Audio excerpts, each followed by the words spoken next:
Bendiciones para todos. Les saludo a todos los alumnos del Seminario Teológico del Sur. Vamos a continuar con una exposición acerca de los profetas menores. En este caso, el Señor siempre que enviaba profetas, Él los hacía funcionar en equipo y los profetas menores se designaron de esta manera simplemente porque su profecía, el escrito profético en realidad, era de menor cantidad de capítulos y eran libros más cortos, pero eran contemporáneos entre sí. El Señor, recordemos que siempre que envía un mensaje, siempre, hasta el día de hoy, va a enviar distintos mensajeros para hacer y decir, ¿no?, que su palabra es verdad, ¿sí? Para que no sea un mensajero, sino que distintos profetas anunciaron y convivieron el mensaje de Dios, anunciaron el mensaje de Dios al pueblo de Israel dividido en el norte y el sur. En este caso, el primero de los profetas que vamos a ver es el profeta Oseas, que significa Dios es salvación, que profetizó al reino del norte, al reino de Israel, que Israel venía viviendo un tiempo de prosperidad, pero a causa de la opresión y del pecado, ¿no? Amós ya venía profetizando ahí en Israel y los advirtió de todos los excesos que ellos vivían y la prosperidad que se fundamentaba en el fraude y en toda la vida, ¿no?, de pecado que ellos vivían. Pero había llegado a tal punto que Dios envía a Oseas, que Oseas primeramente como profeta debía experimentar un dolor muy extremo de parte del Señor con su pueblo, ¿no? Y el ministerio y el mensaje de este profeta, como todo profeta o algunos de los profetas, cuando reciben un mensaje, Dios permite que lo den con un sentido fiel a lo que Dios siente, ¿sí? O sea, Oseas necesitaba sentir el dolor que un esposo siente al tener una esposa infiel. Y el más extremo de los casos era el esposo de una prostituta, ¿sí? Una mujer que al principio le promete fidelidad, lo logra hacer por poco periodo de tiempo al principio, pero después sale lo que hay en su corazón, ¿sí? Así era el pueblo de Israel para Dios. Entonces Dios envía al profeta a casarse con una prostituta, ¿no? Que tema, ¿no? Y no solamente eso, sino amarla, amar a esa mujer, ¿no? Y pedirle a esa mujer fidelidad. Oseas, este libro fue escrito en el año 750 a.C. aproximadamente.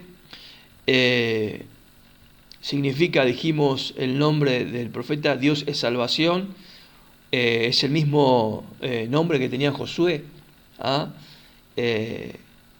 Oseas fue contemporáneo a los profetas que estaban en Judá, como Isaías y Micaía, pero él profetizó en el reino de Israel, ¿sí? Jeroboam II estaba en el trono cuando Oseas inició su carrera profética, ¿sí? Su audiencia era un pueblo próspero, una economía donde Israel era próspera, ¿no? Pero Dios sentía un gran pesar a causa de su idolatría, ¿no? El tema central de este libro es justamente lo que Dios sentía acerca del matrimonio, ¿no? de Oseas con una prostituta, donde Dios amaba a Israel, pero Israel constantemente persistía en una infidelidad espiritual, donde sus pecados eran jurar falsamente, mentir, matar, robar, el adulterio, la prostitución, la idolatría. Ese comportamiento desleal traía un juicio, por supuesto, y un juicio generacional, ¿sí? Un juicio generacional, a tal punto que los hijos que Oseas tiene con esta mujer llamada Gomer, ¿no? Sus nombres tienen un sentido espiritual, ¿sí? Los nombres de los hijos, ¿no? Donde Dios realmente abandonaba a Israel, ¿sí? Los hijos, uno se llamó Jezreel, el primogénito, donde Dios hablaba acerca del castigo y del juicio que Israel merecía. El segundo se llamó Lo Ruama, que era una niña y que significaba que no había compasión, no compadecida. Y el tercer hijo se llamó Lo Amni y significaba no eres pueblo mío, ¿sí? O sea, una negativa de parte de Dios y un abandono de parte de Dios para el pueblo de Israel. Sí, luego que el Señor, por supuesto, ¿no? Cuando Dios reprende, exhorta, Él busca también y promete una restauración. Vemos que todos los profetas, o la mayoría de los profetas con respecto al pueblo de Dios, ¿no? Pero hay profetas menores, por ejemplo, Abdías, que condena al pueblo de Edom, pero los profetas que profetizaban tanto a Israel o a Judá los llevaban a un juicio, pero también los llevaban a un tiempo de restauración y a veces anunciaban tiempos proféticos que tienen que ver con la iglesia, ¿no? Pero en este caso la historia particular de Oseas hablaba, ¿no? de una situación donde las tribus se habían separado, habían adorado a becerros de oro, Dios había enviado a Elías, a Eliseo, a Jonás, a Amós, y ahora enviaba a Oseas ya con un mensaje extremo, ¿no? Donde el pueblo veía a un hombre justo casarse con una mujer a la que todos ya conocían su reputación, y bueno, tal vez creo, ¿no? que los hombres de Israel sentían cierta lástima o cierta pena, ¿no? al haber conocido ya íntimamente a su esposa y no sé qué reputación tenía Oseas, pero ellos entendían también que era la reputación que ellos dejaban o transmitían al Dios que los había escogido como pueblo suyo. Y al ver, ¿no? a un profeta siendo vituperado, siendo desprestigiado, ahí está, esa es la palabra, desprestigiado por la persona que lo debía honrar y respetar como la esposa. La esposa tiene un simbolismo muy importante para el varón judío, o para el varón en realidad. Es la mujer que habla de él, es la extensión, es la esposa, es la representación fiel del varón al cual ella debe honrar y también sujetarse, ¿no? El matrimonio es eterno, ¿no? Hasta el día de hoy debe ser así. Debe ser así. Entonces hay un trabajo de parte del esposo, en la esposa, una inversión que Oseas hacía, ¿no? Porque Oseas amaba a la esposa, Oseas invertía en su esposa, Oseas lloraba por las traiciones de su esposa, Oseas seguía amando a su esposa, Oseas había caído en un amor profundo, Oseas se había enamorado de verdad, Oseas guardaba y trabajaba de verdad por su esposa, Oseas era fiel a su esposa, Oseas recibía a su esposa cada vez que ella volvía de su adulterio, pero la que fallaba era ella, ¿no? Y el pueblo era expectante de todo lo que vivía este profeta, y el pueblo veía, ¿no?, lo que pasaba en la casa de ese hombre, y luego ese hombre hablaba, ¿no?, como profeta de Dios, y exigía de parte de Dios un arrepentimiento, ¿sí?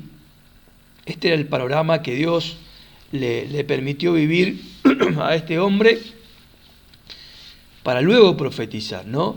Él hablaba con autoridad, ¿sí? Cuando él los acusaba de prostitución, cuando él los acusaba de fornicación espiritual, de caer en la idolatría, de adorar a los becerros de oro, de tener el culto a Baal, de que Dios los iba a abandonar, de que Dios castigaba su apostasía, de que ellos tenían hijos extraños, de que inclusive los reyes que ellos habían puesto no eran puestos ungidos por el Señor, la iniquidad, la rebelión, ¿no? Todo lo que Oseas denunciaba, que ellos establecieron reyes, pero no eran escogidos por Dios. En el capítulo 8 dice, sembraron vientos y torbellinos segarán, ¿no? También este coqueteo que tenía Israel con Asiria, ¿no?, que le pagaba tributo, aún confiando en la protección de Asiria, la cual luego se iba a volver y los iba a llevar, ¿no? Cuando en el capítulo 9 dice volverán a Egipto, no hablaba de Egipto, sino hablaba de un nuevo cautiverio, y que era el reino de Asiria que los llevaba cautivo, ¿no? Llegaron hasta lo más bajo de su corrupción, recordando el momento cuando en el libro de los jueces, ¿no?, en la tribu, en los días de Gabá, ¿no?, cuando violan a una mujer esposa del profeta, ¿no?, cuando esa vileza se ocurrió ahí en la tribu de Efraín, ¿no?, cuando casi toda esa tribu es desaparecida, ¿no? Llegaron a esa corrupción tan baja, ¿no? Y bueno, Dios también imparte misericordia en esta profecía cuando les promete volver, sacarlos de Egipto, cuando les promete restauración, pero les promete también ese cautiverio, pero esa restauración, ¿sí? El Señor habla de esta esposa infiel que es Israel, pero el amor de Dios y la misericordia es mayor. El mensaje de Dios y Cristo revelado en este profeta habla justamente de la misericordia del Señor Jesucristo y de Dios, ¿no?, que es mayor, ¿no? Cristo es el misericordioso en Oseas, este profeta misericordioso. Bueno, el libro de Oseas nos deja este mensaje, ¿sí? Pasemos al segundo libro, y es el libro de Joel, donde vamos a dar una introducción también panorámica. Joel es un libro que habla del gran día del Señor, el día de juicio del Señor. Cuando hablamos del día del Señor, hablamos de ver al Señor como es. Y el Señor siempre se mostrará tal como es. El problema es cómo llegamos nosotros a ese momento que viene. El día del Señor puede tener un lado amable cuando estamos preparados o una cara de juicio y terrible cuando no estamos preparados. ¿Sí? Joel, por eso habla del juicio para los que no están preparados, pero también anuncia el día de derramamiento del Espíritu Santo, ¿no? Cuando el Señor habla del Pentecostés, cuando el libro de Joel es citado y es predicado por Pedro en el libro de los Hechos, pero es vivido y es cumplida esta profecía en el libro de los Hechos capítulo 2, cuando Dios derrama de su Espíritu Santo ahí en los 120 que estaban esperando este derramamiento y esta promesa, ¿no?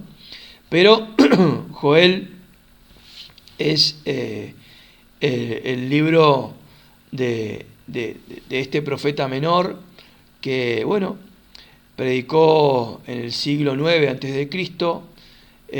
Durante el rey Joás, que vino al trono de Judá, ¿no? Su nombre es una combinación y significa el Señor es Dios, que dice el Señor es Dios. O sea, ver al Señor y darse cuenta que Él es Dios, ¿sí?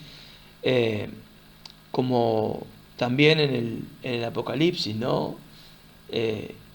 Ver al Señor en el día final o cuando el Señor venga.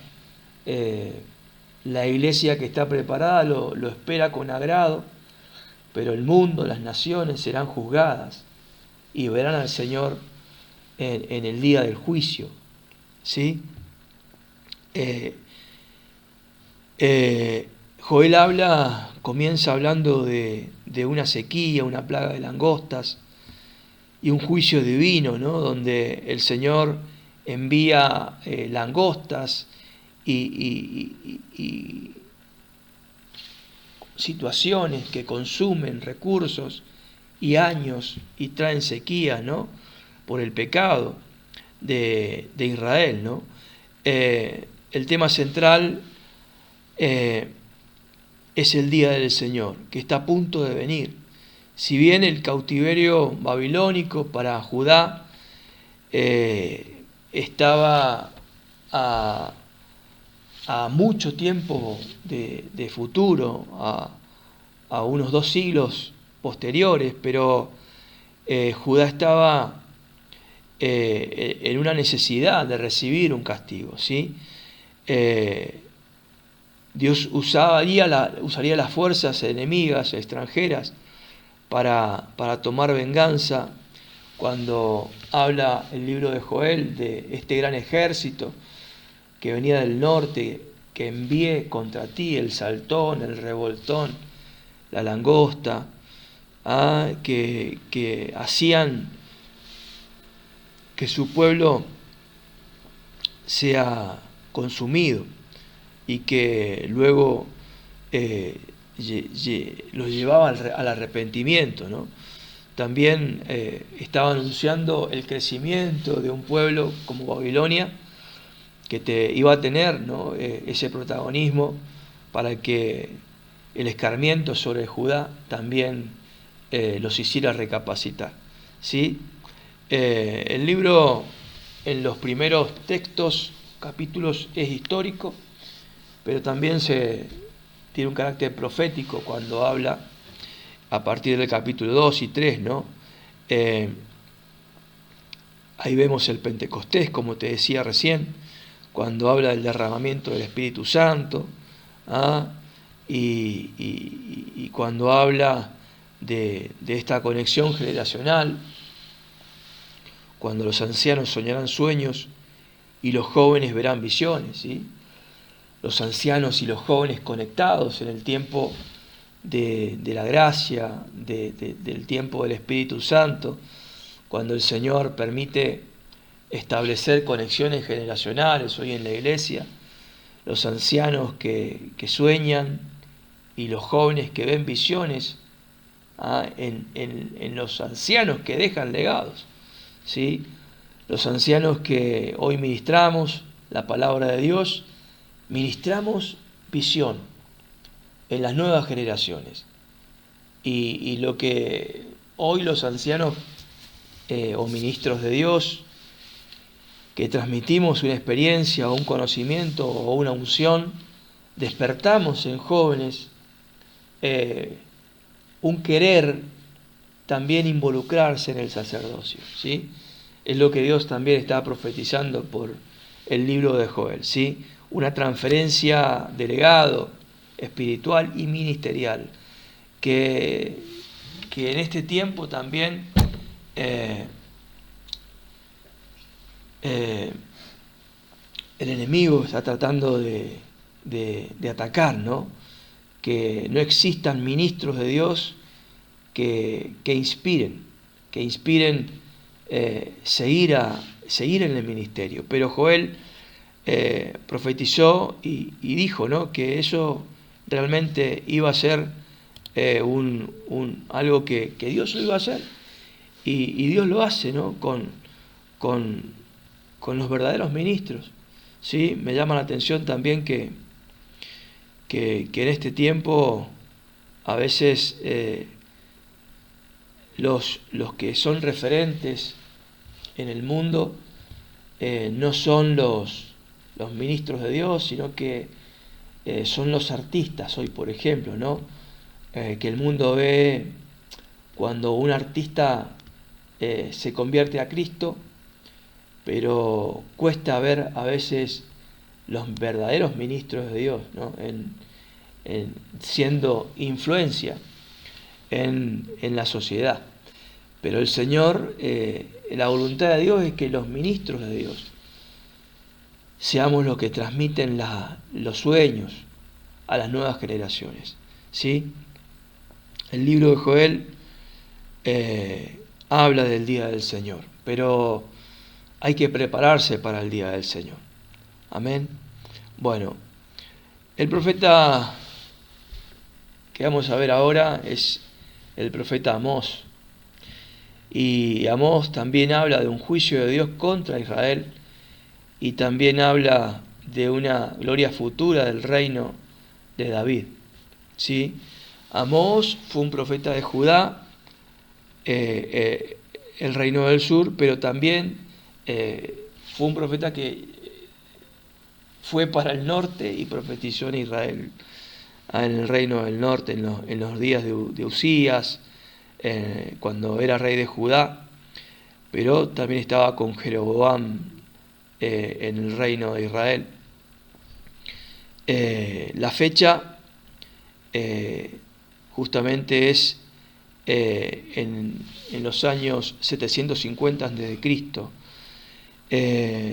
Israel era un reino próspero, pero estaba penetrado muy profundamente en su corazón por la idolatría,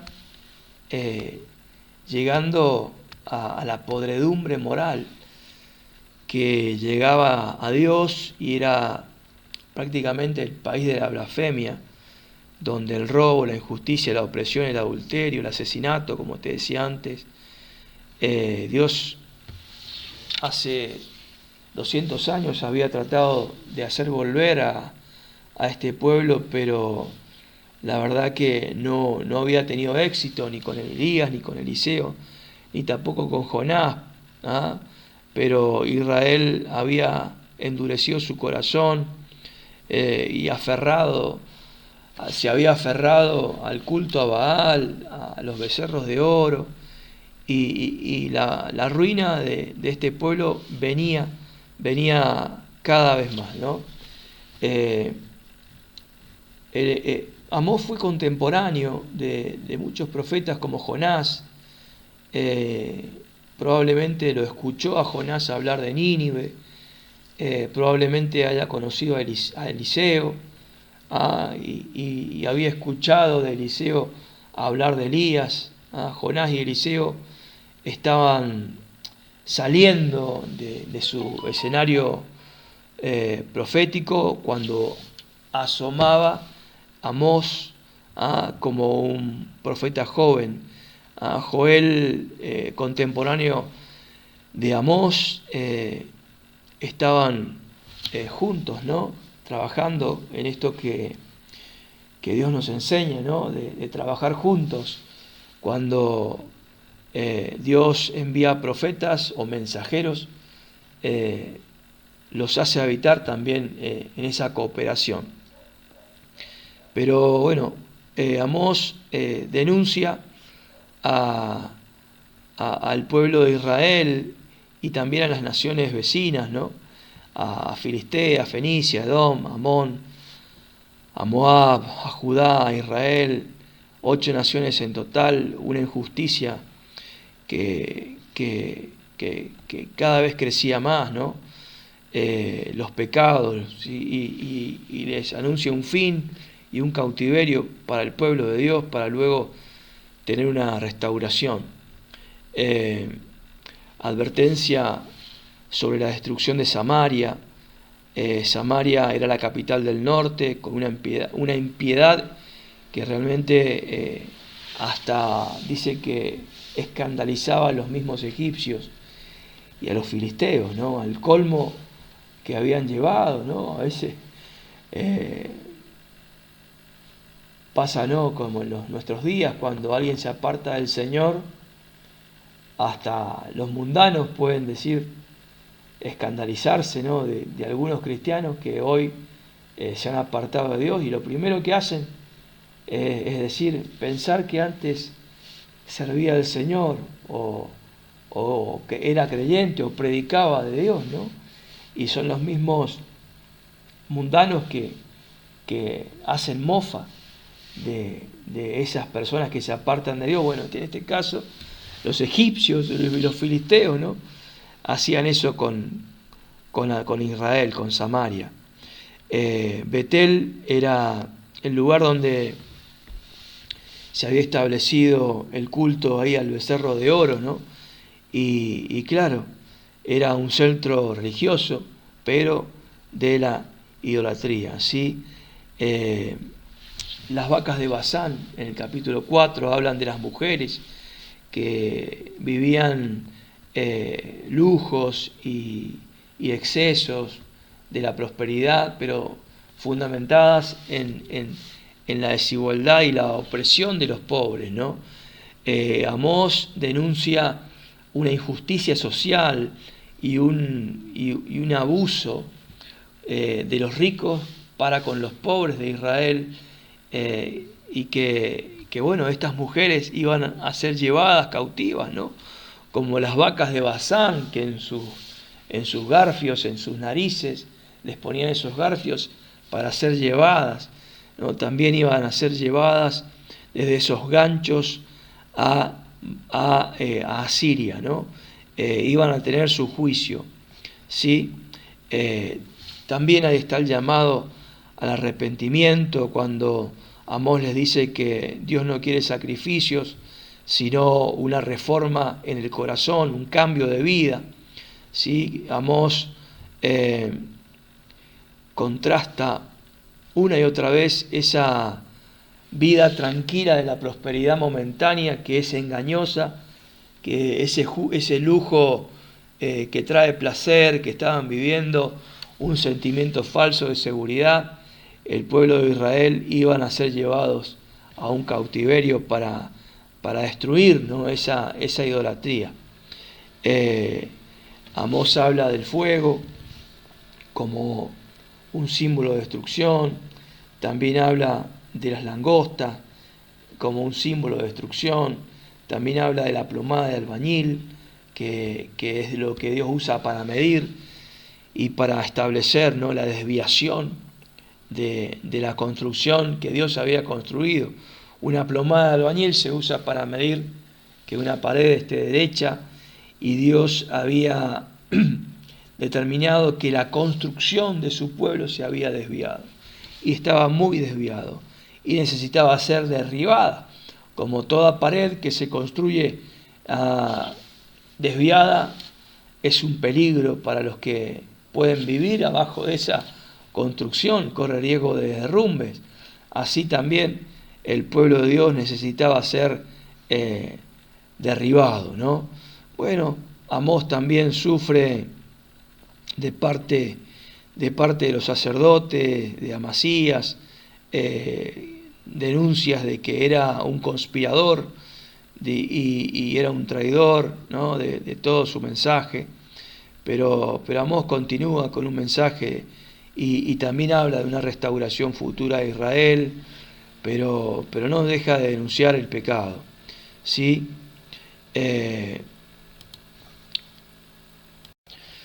Abdías, un libro que vamos a ver ahora, es escrito en el año 853 a.C., es un profeta de Judá y él profetiza contra Edom.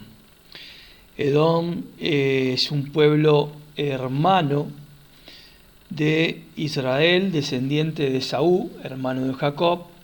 Sabemos la historia que Esaú menospreció su primogenitura y produjo una enemistad contra Jacob, luego una reconciliación, pero siempre quedó un resentimiento de parte de Edom contra Israel. ¿Sí? Edom siempre fue esa espina al costado, ¿no? de Judá, como el vecino, celoso, envidioso, que muchas veces se metió a oprimir, se alió a enemigos invasores y también invadió y se alegraba de la injusticia y la desgracia que pasaba al pueblo de Israel, de Dios. ¿Sí? Importancia del mensaje, al igual que Edom, fue destruida y desapareció como nación. Así Dios destruye a los soberbios y los malvados que no se arrepienten. Abdías profetizó juntamente con Elías, con Miqueas, ¿sí? Como profetas contemporáneos.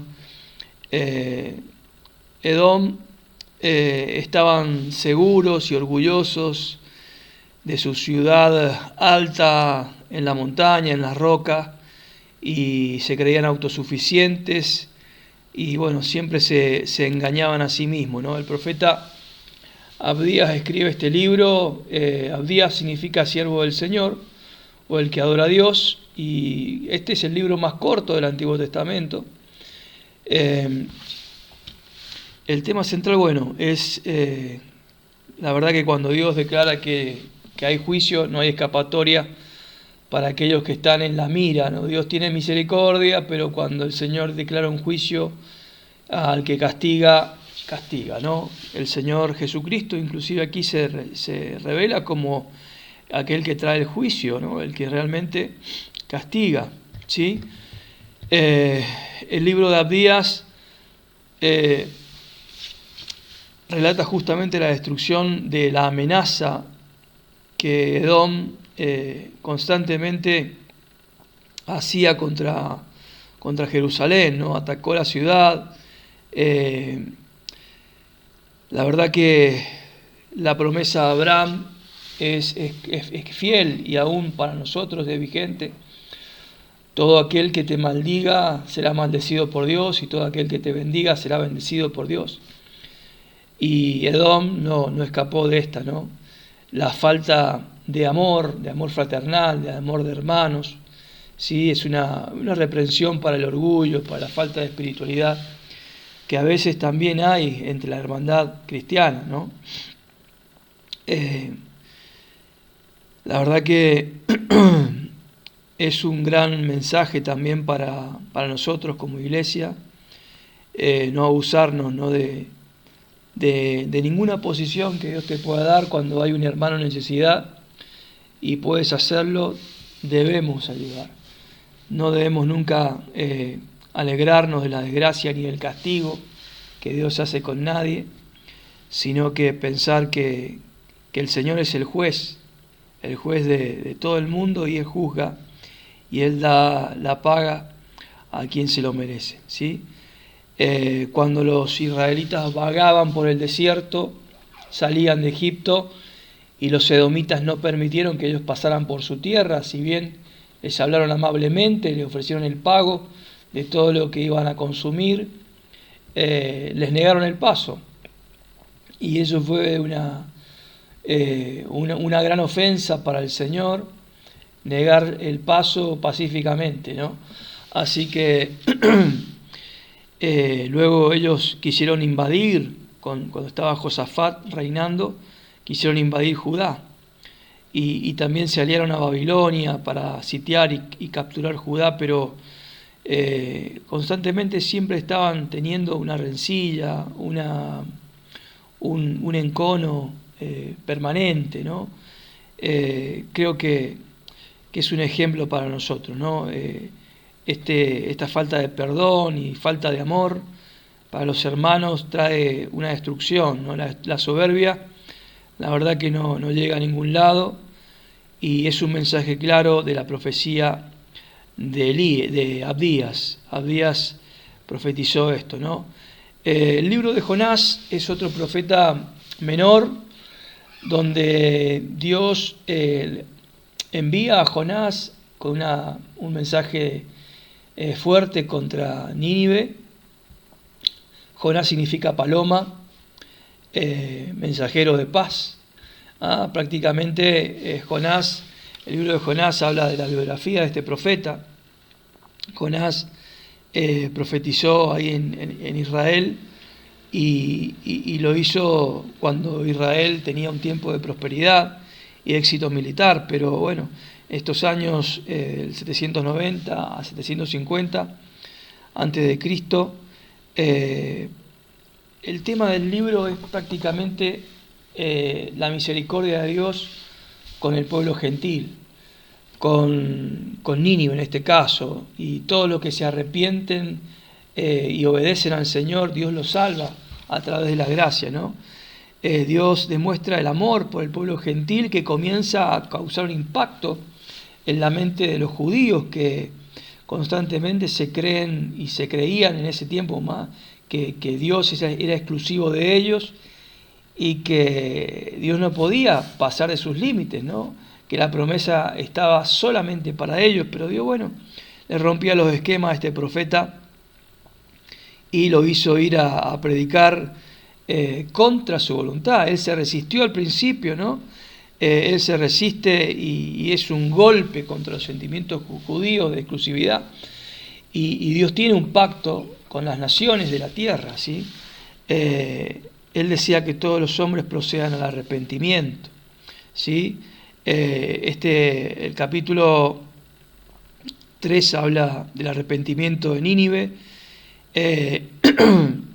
y bueno, Jonás dice que cuando él rehúsa hacer la voluntad de Dios, viene una tormenta sobre la tripulación del barco donde él estaba, y él confiesa, ¿no? Y él es expulsado, y un pez grande o un animal marítimo lo traga, y el milagro es que lo expulsa en la playa de Nínive.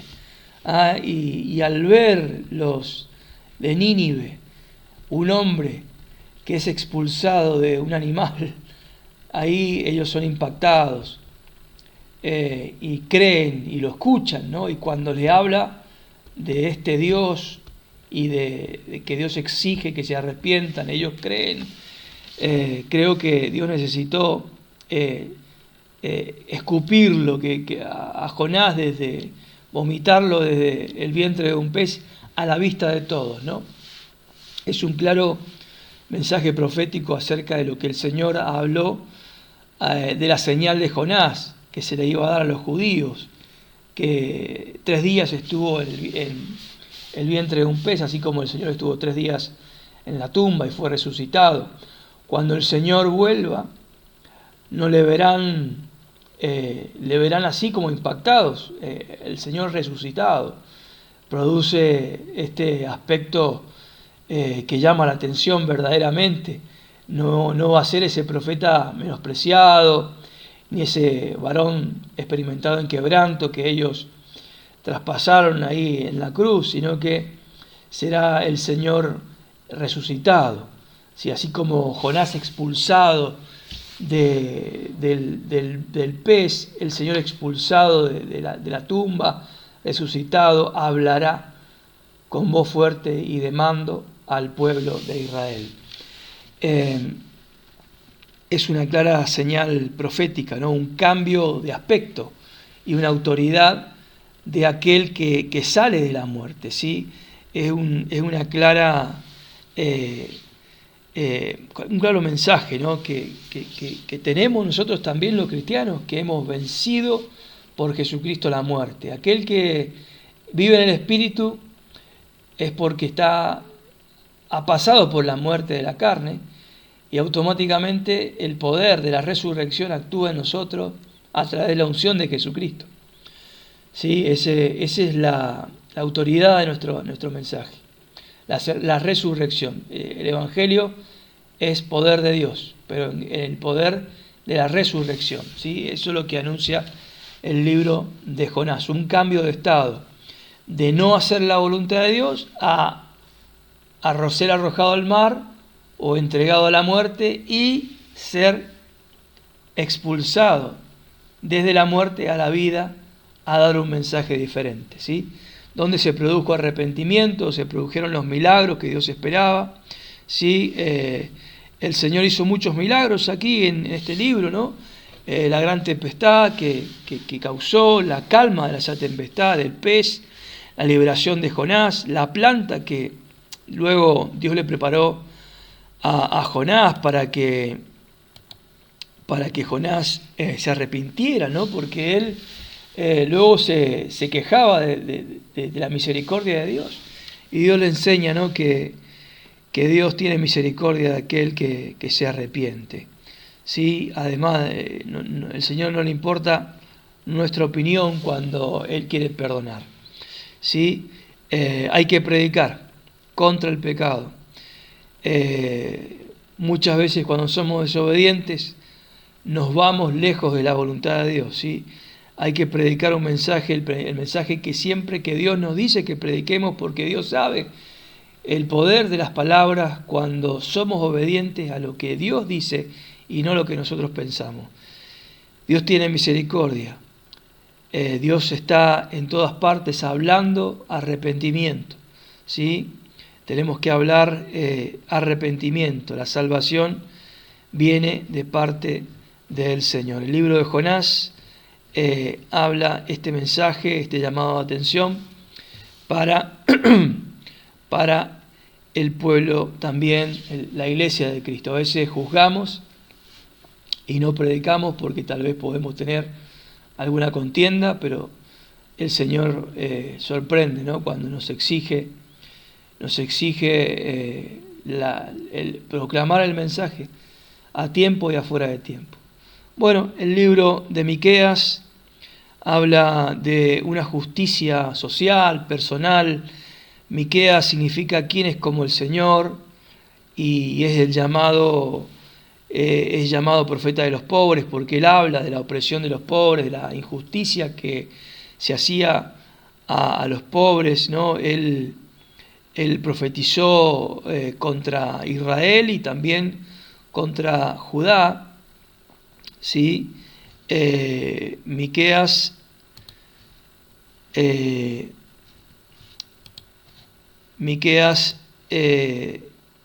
aproximadamente profetizó en los años 735 a 700 a.C.